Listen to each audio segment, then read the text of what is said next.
Good morning, Jim. Hey, good morning, John. Thanks for joining me this morning.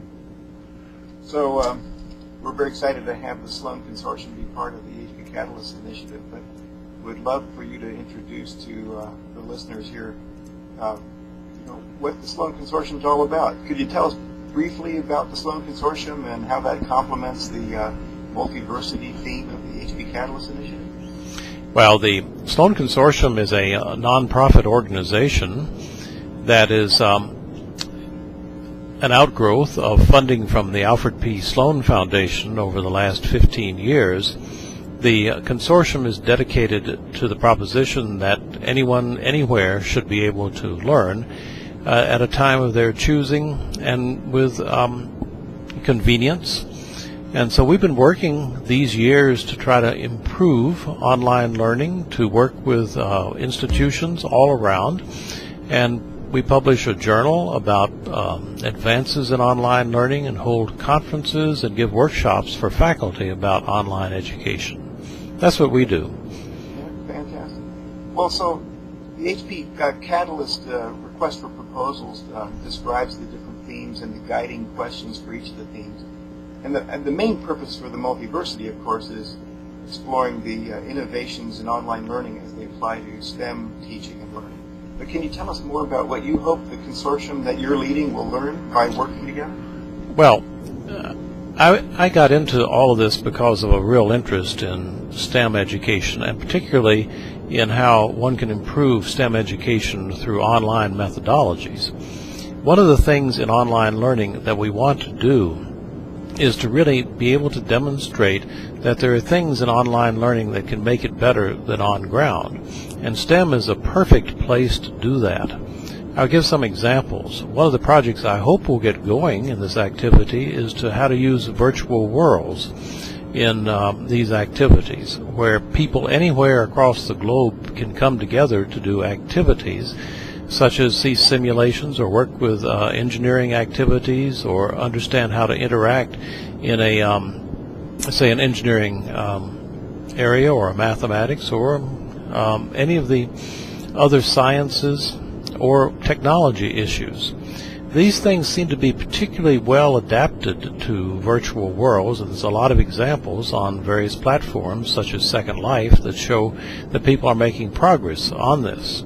The same thing is, pardon? It pushes the envelope past the classic course management system with very simple interactions. That's correct. And I guess in just asking that and saying that, Jim, I think that there are other things that are very important too, such as looking at serious games or looking at how to connect laboratory instrumentation to online learning. Or, let's see, there could be a variety of other things that really improve the way we do learning supported with technology. So I'm hoping that we can indeed push the envelope, and I think the role that I see the multiversity playing is trying to gather, organize, and promulgate that information to others.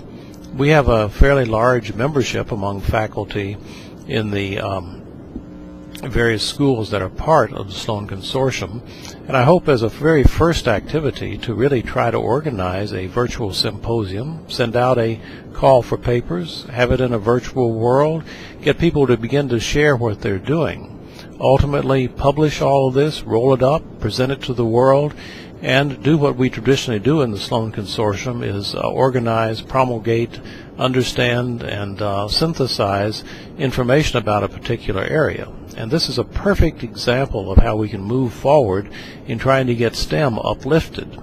So that's what I'm thinking.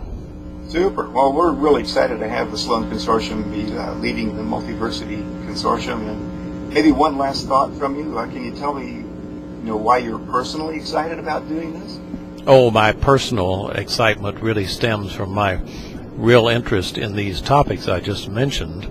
And I teach some. For example, I've been teaching now, 8 semesters in a virtual world, and I find that we are overcoming some of the barriers to learning that I've seen. There was a time when people would tell me, you can't teach someone if you can't look them in the eye. Well, that's may or may not be true, but I am been particularly interested in how do you improve social presence.